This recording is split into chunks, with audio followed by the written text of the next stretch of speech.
Berbeda pahalanya memberi makanan ke masjid dan juga di rumah. Berbeda. Kenapa? Karena mulianya masjid Baitullah ini. Buktinya jamaah yang dirahmati Allah, mulianya masjid. Coba kita kembali buka kitab La Tahqironna Minal Makrubi Syai'an. Di situ ada dijelaskan seorang perempuan pezina, perempuan yang bukan baik-baik, tidak solehah. Akan tetapi pada suatu saat dia meninggal. Pada saat itu setelah dia meninggal, bermimpi orang-orang, para sahabat bermimpi melihat perempuan ini mendapat tempat yang baik di sisi Allah.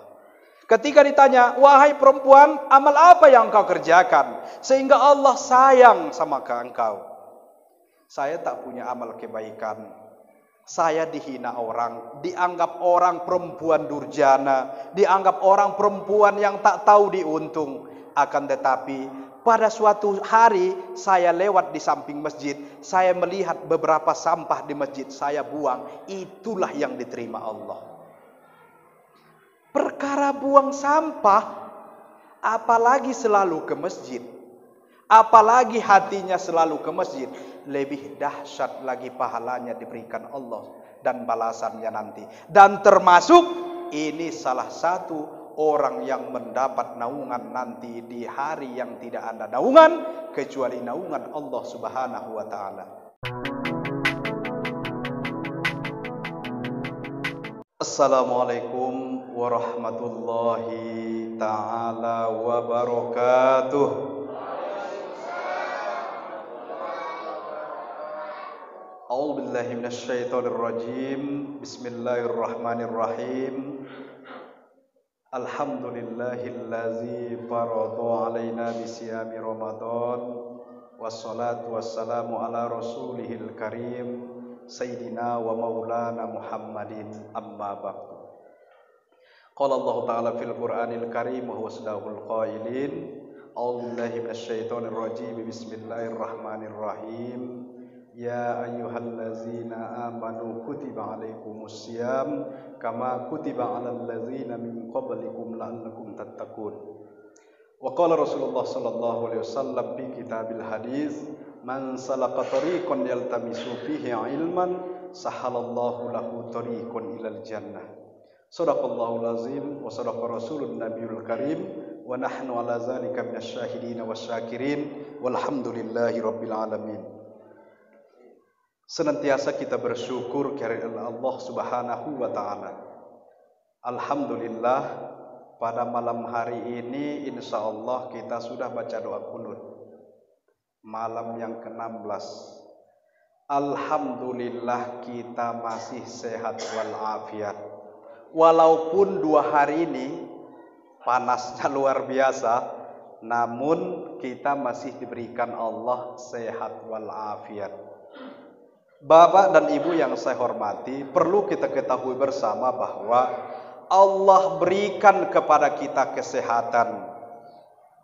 Sehat itu artinya fisik kita sehat, badan kita sehat, tangan kita sehat, kepala kita sehat, semua yang zohir-zohirnya sehat.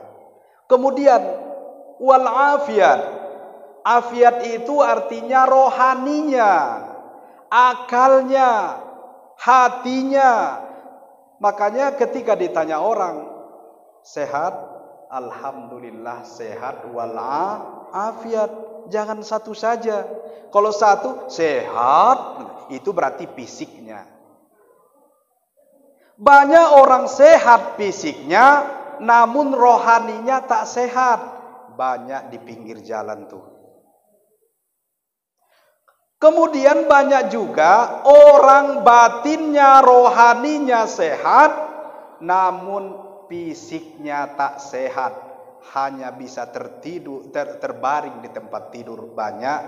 Makanya selalulah berdoa kepada Allah supaya diberikan sehat walafiat.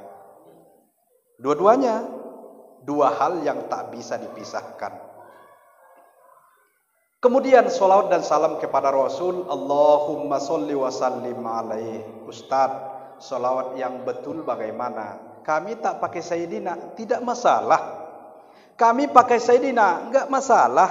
Kami sallallahu alaihi wasallam, bagus.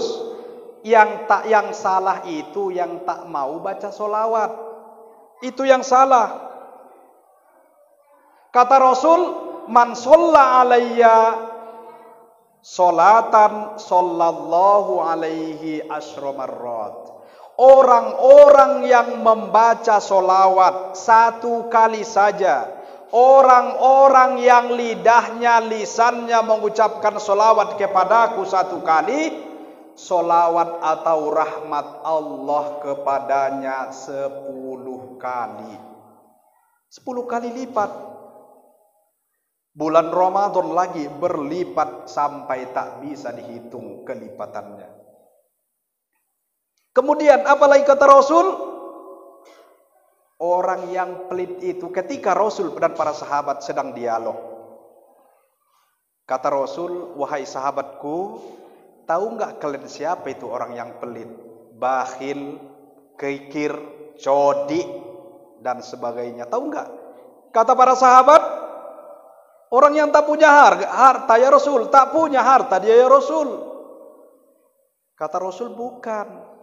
Orang yang pelit itu, paling bakhil itu adalah ketika diucapkan namaku, telinganya mendengarkan itu, dia diam saja, tak disambungnya dengan solawat. Tadi kita di masjid ini termasuk orang pelit. Kenapa? Ketika saya tadi mengucapkan Muhammad, tak disambung dengan sallallahu alaihi wasallam atau Muhammad sallallahu alaihi wasallam, Allahumma sholli wa sallim alaihi. Pelit kita ya. Pelit kita. Mulai malam ini jangan tergolong orang yang pelit, jangan. Jangan marah ya. Jangan marah. Supaya kita jangan tergolong orang yang pelit. Ucapkanlah, sambunglah. Kenapa Bapak dan Ibu yang saya hormati? Ketika nanti di padang mahsyar itu tempat berkumpulnya manusia dari sejak Nabi Adam sampai nanti hari kiamat, disitulah baru tahu kita manfaat sholawat itu. Kenapa? Ditimbanglah amalnya. Panggil si Anu, si Butet, panggil kemari. Timbang amalnya, kebaikan dan keburukan. Timbang, nauzubillah, ada sebagian orang keburukannya lebih berat. Rasul mendampingi, apa kata Rasul? Coba buka kembali lembaran-lembaran itu. Pernahkah dia baca solawat? Dibukalah. Oh pernah, ketika malam 16 Ramadan di Masjid Babus Salam, ustadznya ceramah Bardan Syah Nasution, diingatkan baca solawat, lalu kami bersolawat. Apakah? Menurut sebagian ulama, dibuka Rasul cincinnya, ditaruhnya ke kebaikan. Lebih berat lagi keburukan. Apa kata Rasul lagi? Buka kembali. Dibuka. Oh, setelah pulang dari Masjid Babus Salam malam 16 Ramadan, pulang ke rumah, biasa ngayun anak dangdutan, lagu-lagu pop, digantinya dengan solawat. Allahumma, dan seterusnya. Sallallahu ala Muhammad, sallallahu alaihi wa. Digantinya. Akhirnya menurut sebagian para ulama, Rasul membuka serbannya, ditaruhnya kebaikan. Akhirnya lebih berat kebaikan, masuk surga. Bapak dan Ibu yang saya hormati, artinya apa? Rasul tidak pernah ketika tahu dia umatnya celaka, itu pasti ditolongnya. Tapi nanti orang-orang yang tak pernah baca solawat, dibuat Allah dinding pemisah supaya Rasul tak melihat umatnya yang tak baca solawat itu. Dibuat Allah sekat. Akhirnya Rasul tak nampak, ya apa boleh buat. Ah itu dia. Ini sekilas ya, sekilas. Adapun pembahasan kita pada malam yang berbahagia ini, saya kutip sebuah hadis dari kitab Mukhtarul Ahaditsin Nabawiyah Syekh Zaid Al-Hashimi. Sekira-kira hadisnya salasun mangkunna, ada tiga golongan orang-orang azalluhullahu ala arsyihi, yang mendapat naungan nanti di hari kiamat. Yauma la zilla illa zilluh, tidak ada lagi naungan kecuali naungan Allah. Pak, Bu, di padang mahsyar itu panasnya luar biasa. Walaupun tadi panas, belum banding. Menurut para ulama, 1 jengkal matahari dari ubun-ubun. 1 jengkal, coba bayangkan. Hanguslah kita Ustadz. Kalau tak ada amal memang hangus, gosong. Tapi inilah yang mau kita bahas. Di hari yang tidak ada naungan kecuali naungan Allah. Yang pertama, siapa yang pertama? Al-wudu'u alal makarih. Orang yang berwudu dan wudunya sempurna, kemudian walaupun dia merasa dingin, dia tetap berwudu untuk melaksanakan sholat. Kemudian coba kita nanti kita bolak-balik, apa maksud potongan hadis ini? Itmamul wudu ma yajibu ghusluhu. Menyempurnakan wudunya, apa-apa yang wajib dibasuh, dibasuh. Oke, Bu, saya mau nanya. Bu, gini, kami ada membentuk majelis taklim di Kota Medan, itu sekitar 50 majelis taklim. Rata-rata ditanya bingung semua. Ini saya tanya, saya kira kalau Ibu di sini nggak bingung. Rukun wudu berapa, Bu? 11. Berapa? Ada bilang 4. Berapa? Ada 13, ada 11. Berapa rukun wudu? Kaji kita nggak usah tinggi-tinggi lah. Yang pokok-pokok aja dulu, dasar-dasar. Rukun wudu berapa? Berapa? Rukun wudu ada 6. Ayo. Rukun itu apa artinya? Hal yang harus dikerjakan ketika berwudu. Tinggal salah satu yang 6, wudunya tak sah, sholatnya tak sah. Nanti kita perhatikan sudah sah enggak wudu kita. Ini menurut mazhab Syafi'i. Yang pertama apa rukun wudu? Apa, Bu? Niat. Apa niat wudu?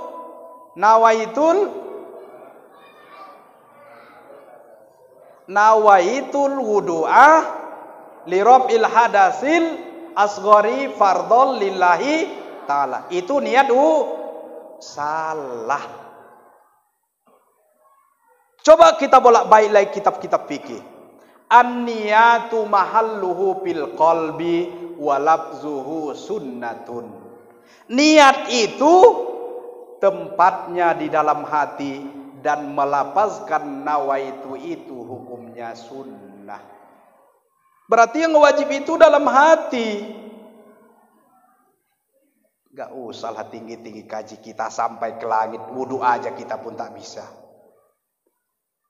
Bu, Pak, jangan marah ya. Jangan marah ya. Marah pun gak apa-apa. Ini untuk kepentingan kita bersama. Dalam hati. Nawaitu itu hukumnya sunnah. Yang penting dalam hati. Minimal apa? Sengaja aku berwudu, fardu karena Allah Ta'ala dalam hati. Kalau tinggal nawaitu gak jadi masalah. Yang jelas dalam hati. Pertama. Kedua apa? Membasuh muka. Ketiga, membasuh muka pun banyak yang salah. Basuh muka itu dari tempat tumbuh rambut depan sampai sini, sampai sini. Kepapalah kita kaji fikih. Perempuan biasa ada tali tudung di sini. Ketika dia membasuh muka, ditaruhnya ke belakang. Tak boleh itu. Kenapa? Karena dia bagian dari muka. Hati-hati, Bunda. Kemudian apa lagi rukun wudu yang ketiga? Tangan sampai siku. Apalagi terus? Apa? Membasuh apa? Membasuh kepala, salah lagi. Itu bukan membasuh. Wamsahu biruusikum, menyapu sebagian kepala, bukan membasuh. Ada orang diambilnya air, taruhnya kepala, ambil air, taruh. Itu namanya membasuh, bukan menyapu. Faghsilu wujuhakum, kalau muka baru dibasuh, tangan dibasuh, kaki dibasuh, kalau kepala disapu. Hati-hati. Kemudian basuh kaki. Yang keenam apa? Tertib. Tertib itu apa? Tidak boleh sungsang sesuai urutan. Itu wudhu. Tanya hati masing-masing. Oh, berarti wudhuku tak sah selama ini ya. Gak usah bilang-bilang. Sendiri aja. Koreksi diri sendiri aja. Itu yang pertama. Berarti itmamul wudhu, menyempurnakan wudhu. Ketika sudah sempurna wudhunya, ketika sudah sempurna sholatnya, itulah yang termasuk mendapat naungan di hari tidak ada naungan kecuali naungan Allah Subhanahu wa taala. Berarti Ustadz, kalau tak sempurna wudhunya, ya tak dapat naungan lah. Kalau tak sempurna wudhunya berarti tak sah sholatnya. Apalagi salah satu rukunnya tinggal, tak sah sholatnya. Apa naungi? Bapak dan Ibu yang saya hormati, itu yang pertama. Kemudian al-masyu ilal masjidi, berangkat ke masjid. Orang yang berjalan ke masjid walaupun dalam keadaan gelap. Itu dalam bunyi hadisnya. Ila zulali, minaz zulali, biz zulali, kalau nggak salah saya. Artinya apa? Tengok kembali tafsiran hadis itu. Apa katanya? Basyiril masyai'in, beritahu kabar gembira kepada orang yang kakinya selalu berjalan ke masjid. Apa? Bin nurit tammi yaumil qiyamah, kata Rasul, dengan cahaya yang sempurna nanti di hari kiamat. Cahaya yang sempurna pada hari kiamat. Bapak dan Ibu yang saya hormati, bukan saja orang yang senantiasa hati dan kakinya ke masjid, orang yang sedikit saja mencintai, menyayangi, orang yang berbuka, dibawanya kurma sedikit ke masjid untuk buka puasa, orang luar biasa. Berbeda pahalanya memberi makanan ke masjid dan juga di rumah, berbeda. Kenapa? Karena mulianya masjid Baitullah ini. Buktinya jamaah yang dirahmati Allah, mulianya masjid. Coba kita kembali buka kitab La Tahqironna Minal Makrubi Syai'an. Di situ ada dijelaskan seorang perempuan pezina, perempuan yang bukan baik-baik, tidak solehah. Akan tetapi pada suatu saat dia meninggal. Pada saat itu setelah dia meninggal, bermimpi orang-orang, para sahabat bermimpi melihat perempuan ini mendapat tempat yang baik di sisi Allah. Ketika ditanya, wahai perempuan, amal apa yang kau kerjakan sehingga Allah sayang sama engkau? Saya tak punya amal kebaikan. Saya dihina orang, dianggap orang perempuan durjana, dianggap orang perempuan yang tak tahu diuntung. Akan tetapi pada suatu hari saya lewat di samping masjid, saya melihat beberapa sampah di masjid, saya buang. Itulah yang diterima Allah.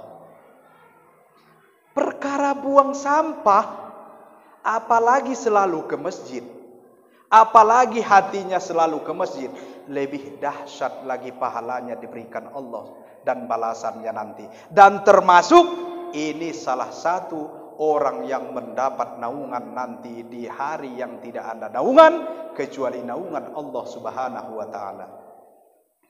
Yang terakhir, it'amul ja'i, memberi makan orang yang kelaparan. Yang ketiga, orang yang mendapat naungan nanti, orang yang memberi tetangga, orang yang memberi sesama. Bapak dan Bunda yang saya hormati, janganlah pernah menganggap bahwa harta yang kita dapatkan itu milik kita sendiri. Ada hak orang lain di situ, ada hak tetangga, ada hak fakir miskin, dan ada hak-hak orang yang lain. ketika kita tahu tetangga kita ada yang kelaparan, tahu kita bahwa dia tak makan, haram bagi kita untuk masuk surga. Sementara kita mampu untuk memberikan makan walaupun sedikit, kita diam saja, kita menganggap bahwa makan itu milik kita sendiri, haram kita untuk masuk surga. Bapak dan Ibu yang saya hormati, ada dua ibrah yang mau saya jelaskan sekali lagi. Ibnu Hashim.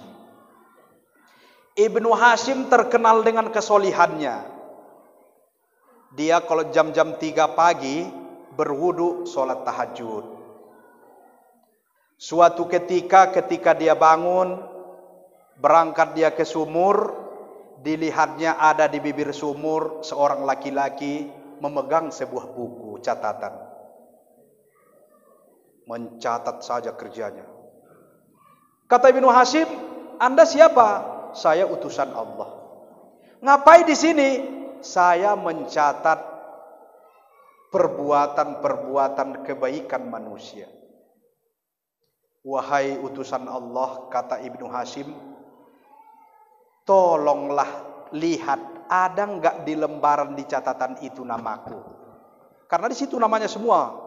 Si Anu, ini. Di situ semua. Wahai utusan Allah, coba perhatikan lembaran-lembaran, ditengok Bu, dilihat Pak, dari awal sampai akhir tak ada nama Ibnu Hashim. Padahal dia tahajud tiap malam, sholat fardu apalagi, berbuat baik. Apa kata Ibnu Hashim?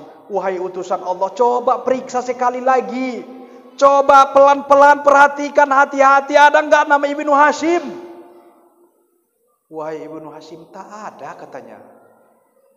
Bapak dan Ibu, tersungkur dia ke tanah karena ketakutan kepada Allah. Kemudian apa kata utusan Allah nih? Engkau memang alim, sholat tahajud memang tak pernah tinggal. Namun tahu enggak, di sudut rumahmu ada seorang janda dan anaknya 3 hari belum makan. Coba, 3 hari belum makan. Merinding gitu. 3 hari belum makan, tak tahu. Padahal di rumahmu banyak makanan.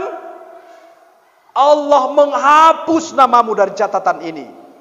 Ibnu Hashim terbangun sadar dari pingsannya. Berangkat dia, dibawanya makanan-makanan ke tempat janda yang miskin itu. Cobalah. Perkara itu Bapak dan Ibu terhapus nama.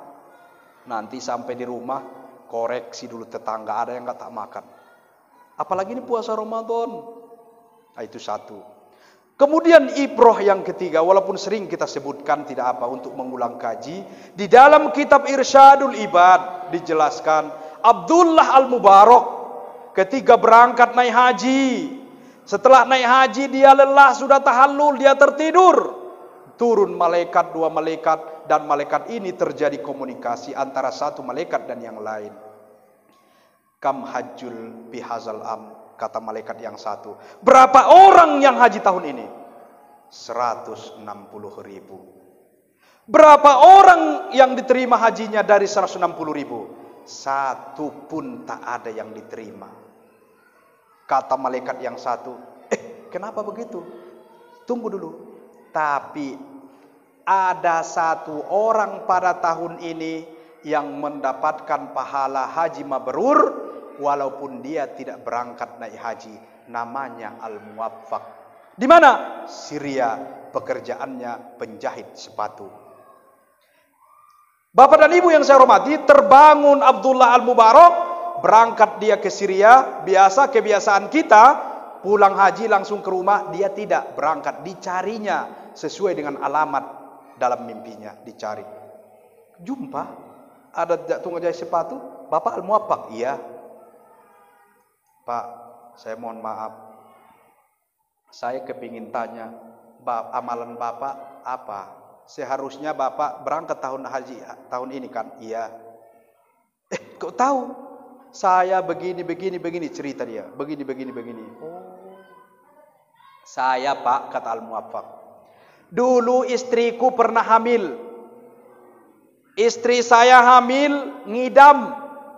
Tercium aroma gulai rendang dari tetangga. Kemudian istriku bilang, wahai suamiku, cobalah minta sedikit kuah gulai rendang dari tetangga. Al-Mu'affaq berangkat ke tetangga. Habis itu, Pak, minta gulai rendang, istriku ngidam. Apa kata yang punya rumah? Halalun alaina wa haramun alaikum. Gulai rendang ini halal bagi kami, haram bagi kamu, wahai Al-Mu'affaq. Terkejut dia. Kenapa begitu? Gulai rendang ini daging keledai yang dapat saya di pinggir jalan tanpa disembelih. Ku masak, ku rendang supaya ada makanan anakku, karena anakku sudah 3 hari belum makan. Saya tak mampu. Seharusnya ini tak boleh dimakan karena tak disembelih. Al-Mu'affaq langsung pulang ke rumah. Diambilnya uang yang dikumpulnya selama 40 tahun dari tukang jahit sepatu, langsung dikasihnya. Nah, dialah yang mendapat pahala haji mabrur, walaupun dia pada tahun itu tidak mengerjakan ibadah haji. Mulianya lagi, dengan amalan Al-Mu'affaq ini diterima Allah 160.000 jamaah haji pada saat itu. Subhanallah. Kita baca kitab Irsyadul Ibad fi Sabilir Rasyad. Di kitab itu ada. Sebagai kesimpulan dari tausiah yang singkat ini, ingatlah bahwa setiap kita punya kesalahan, punya kehilafan. Untuk itu, marilah sama-sama kita saling mengingatkan terkait dengan ibadah kita, terkait dengan wudhu kita yang belum sempurna, sempurnakanlah. Terkait dengan solat kita yang belum sempurna, sempurnakanlah. Dengan apa? Jangan bosan-bosan belajar, belajar, dan belajar. Usul saya, Pak, harus ada lagi majelis taklim yang terkait dengan dasar-dasar ilmu kita. Harus ada. Jangan ceramah-ceramah umum saja. Kalau ceramah umum, ibu-ibu pun malah takut bertanya. Dari hal-hal kecil, takut ibu-ibu bertanya. Ini pun ada pertanyaan, Bu, nanti saya bilang, tak ada itu yang bertanya. Kenapa? Ini ceramah umum. Tapi kalau buat majelis taklim, bebas bertanya mulai dari masalah yang kecil sampai yang besar. Harus ada itu, Pak. Itu. Kemudian, selalulah hati dan kaki bergantung dan beribadah di masjid. Usahakan itu Bapak dan Ibu. Karena luar biasa, bin nurit tam yaumal qiyamah, Allah memberikan cahaya yang sempurna nanti di hari kiamat.